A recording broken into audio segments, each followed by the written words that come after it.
एक बार एक व्यक्ति गौतम बुद्ध के आश्रम में रहने आया।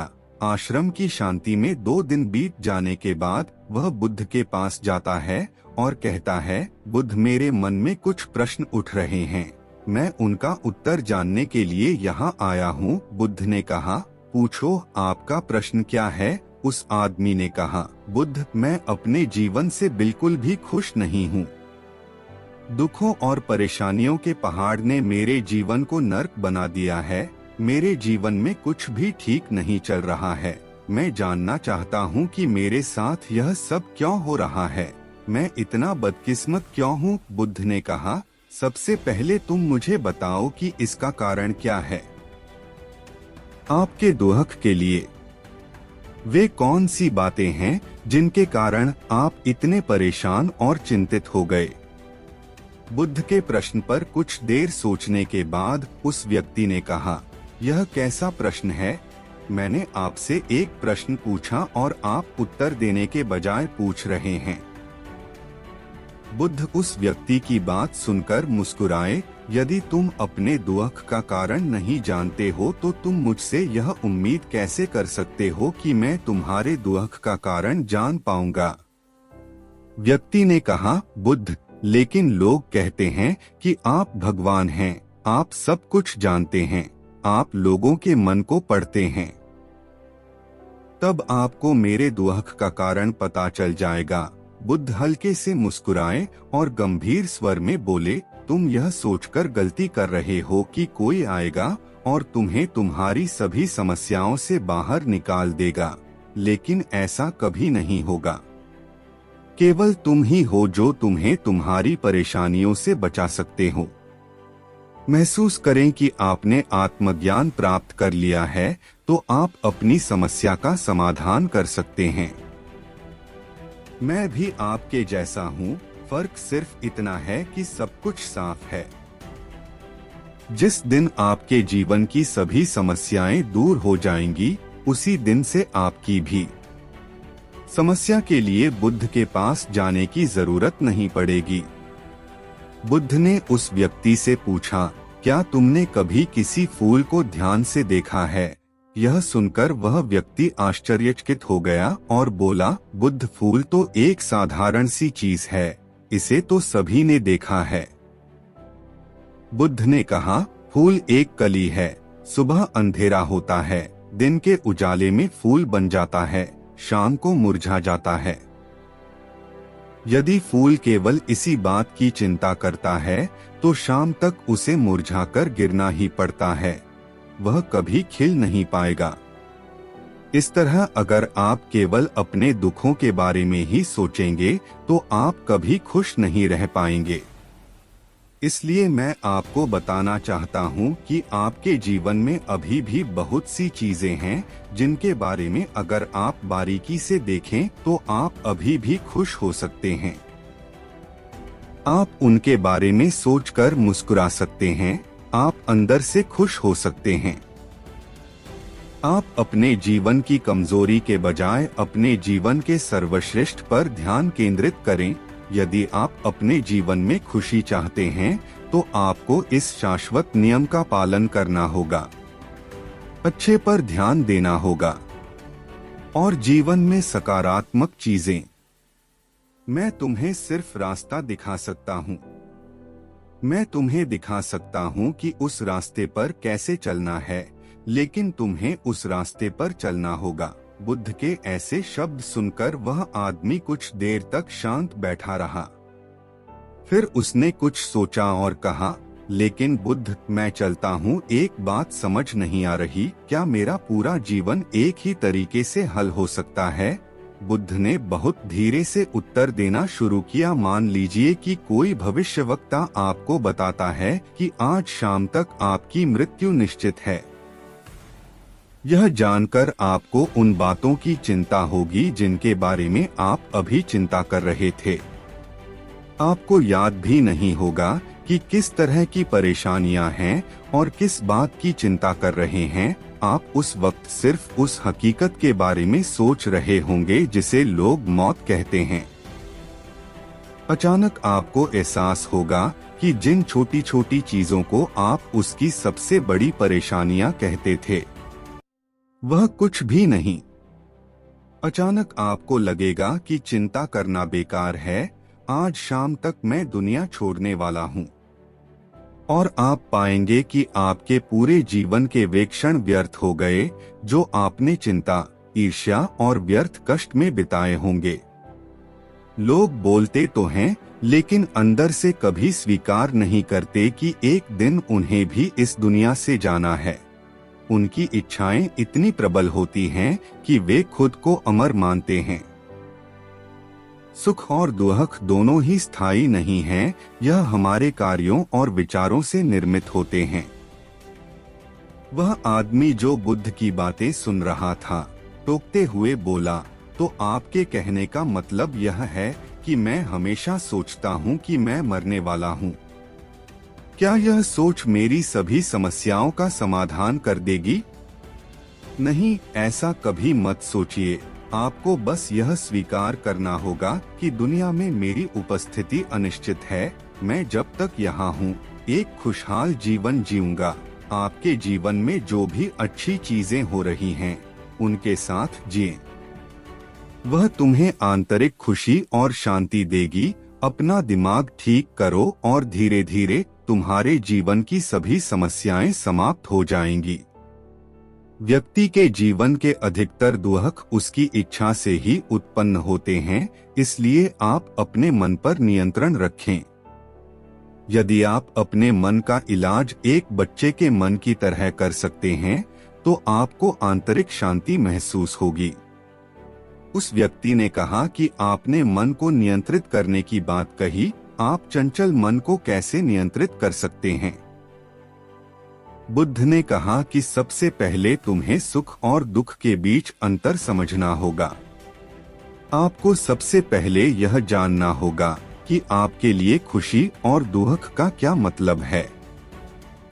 इसके बाद अभ्यास के द्वारा अपने मन को इस प्रकार तैयार करना है कि आप न तो खुशी के मौके पर ज्यादा खुश हों और न ही दुखी होने पर ज्यादा दुखी हों। आपको खुद को पूरी तरह से मध्य में रखने का प्रयास करना होगा, जिसे मैं मध्यम मार्ग कहता हूँ। यदि आप अपने जीवन में गहराई से उतरेंगे और यह पता लगाने का प्रयास करेंगे कि क्या चीज आपको खुश करती है और क्यों, तो अंत में आपको केवल एक ही उत्तर मिलेगा कि आप आपके सभी दुखों का कारण हैं। आपकी इच्छा, आसक्ति, इच्छा, ये सब आपके मन द्वारा निर्मित है। इसलिए यदि आप अपने मन पर नियंत्रण कर लेंगे तो आपके सभी दुख समाप्त हो जाएंगे। गौतम बुद्ध ने उस व्यक्ति से कहा कि यदि आप एक और छोटा सा काम करेंगे तो आप देखेंगे कि आपके जीवन के सभी दुख हमेशा के लिए समाप्त हो जाएंगे।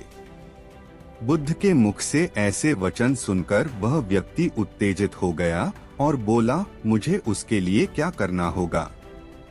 बुद्ध के मुख से ऐसे शब्द सुनकर वह व्यक्ति उत्तेजित हो गया और बोला, मुझे उसके लिए क्या करना होगा? बुद्ध ने कहा कि तुम अगले 2 दिनों तक किसी से बात नहीं करोगे और कागज लेकर आशाराम के एकांत स्थान पर बैठ गए। आपको वहां बैठकर उन दुखों के बारे में सोचना और लिखना है जो आपकी परीक्षा ले रहे हैं, और उनका कारण भी लिखना है। और दूसरे पेज पर आपको थोड़ी सी खुशी लिखनी है और यह भी लिखना है कि आपको यह खुशी क्यों है। जल्दबाजी करने की कोई जरूरत नहीं है, आपके पास बहुत समय है, आप आराम से सोच सकते हैं। जाओ और सोचो और आराम से लिखो। उस आदमी ने बुद्ध को प्रणाम किया और आश्रम के कोने में बैठ गया। 2 दिन बाद वह कुछ लेकर बुद्ध के पास वापस आया। उसके हाथ में कागजात उसे देखकर बुद्ध ने कहा, सबसे पहले तुम कागज से अपना दुख पढ़कर सुनाओ। व्यक्ति ने सबसे पहले अखबार पढ़ना शुरू किया। मेरे परिवार के सदस्य अमीर हैं, लेकिन मैं गरीब हूँ और काम करता हूँ। मैं अपने काम में अमीर नहीं हूँ और मैं अपने काम में सहज हूँ और मेरी तुलना दूसरों से की जाती है। व्यक्ति ने आगे पढ़ना शुरू किया। दूसरा, मेरे पड़ोस में बहुत से लोगों ने बचत की है, लेकिन मेरे पास बचत के नाम पर कुछ भी नहीं है। इसका पहला कारण यह है कि मैं काम कम जानता हूँ, लेकिन खर्च बहुत करता हूँ। आज मेरे पास बचत के नाम पर कुछ भी नहीं है। मेरी पत्नी काफी समय से बीमार है और उसकी बीमारी का कारण मैं हूँ। मेरी लापरवाही के कारण मैं उसे कभी किसी डॉक्टर के पास नहीं ले गया। मैंने इसे भाग्य पर छोड़ दिया। शायद यह मेरी अपमानजनक इच्छा थी कि अगर मैं बीमारी से मर जाऊं, तो मैं एक खूबसूरत महिला से शादी करूंगा। चौथा, मैं मन में फ्री पैसे पाने के बारे में सोचता रहता हूँ, परंतु योजना पूरी नहीं होती। मैं दुख के सागर में डूब जाता हूँ, फिर यह दुख मुझसे सहन नहीं होता और इसका कारण मैं ही हूँ। मुझे पता है कि मेरे पास अल्कोहल पीने के लिए पैसे नहीं हैं, फिर भी मैं इसे पीता हूँ। मैं अपना दिन खुशी से जीता हूँ, लेकिन ऐसा करने में सक्षम नहीं होने पर देखता रहता हूँ। बुद्ध, ये मेरे जीवन के सबसे बड़े दुख हैं और गहराई से सोचने के बाद मैंने पाया कि कई उनमें से मेरे कार्यों और मेरे विचारों के कारण हुआ।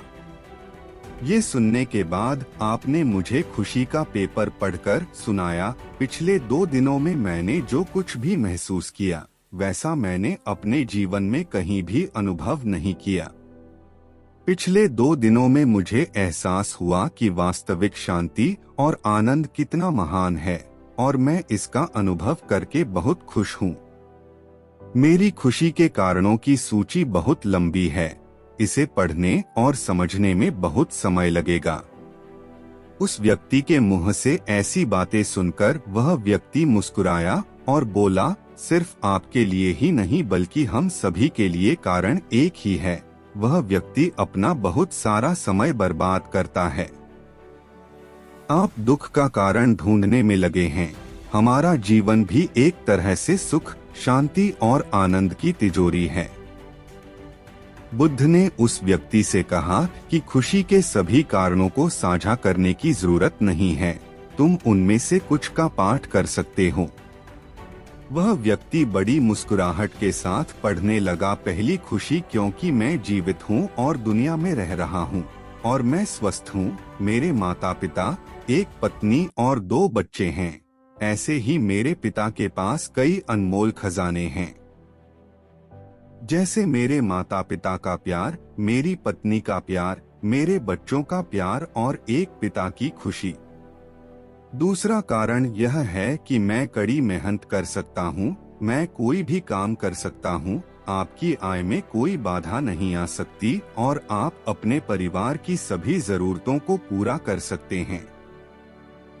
मुझे खुशी है कि मैं एक खुशहाल परिवार बना सकता हूँ। मैं अपनी तुलना अपने भाइयों, अपने पड़ोसियों से करता हूँ और आपने कृपा करके मुझे मानवता वाला इंसान बनाया है। सभी बुरी आदतों को छोड़कर आप सुखी और खुशहाल जीवन जी सकते हैं। और मेरे लिए सबसे बड़ी खुशी और सौभाग्य की बात यह है कि मुझे एक जगह मिल जाए और जब तक मैं इस दुनिया में हूँ, हमारी इच्छा और आसक्ति ही सभी दुखों का कारण है। मैं खुद को जानने की पूरी कोशिश करूँगा और मैंने कभी नहीं किया। जीवित रहे। अब आप अपने परिवार के पास रह सकते हैं। यह जीवन सबके साथ है। आपके जीवन में कोई भी परेशानी आपको घेरने की कोशिश कर सकती है। जीवन अपने आप से कहने के लिए बहुत छोटा है और इस जीवन में आप चिंताओं और दुखों को खुद पर हावी नहीं होने देंगे। शांति से बैठकर उस दुख का कारण जानने का प्रयास करें और यदि मिल जाए तो उसे नष्ट कर दें। इस तरह आप मानसिक शांति और कभी न खत्म होने वाली खुशी पा सकते हैं। दोस्तों, आशा करता हूँ कि आपको इस कहानी से बहुत कुछ सीखने को मिला होगा। इस कहानी में बस इतना ही। मिलते हैं अगली कहानी में। जब तक अपना ख्याल रखिएगा। धन्यवाद।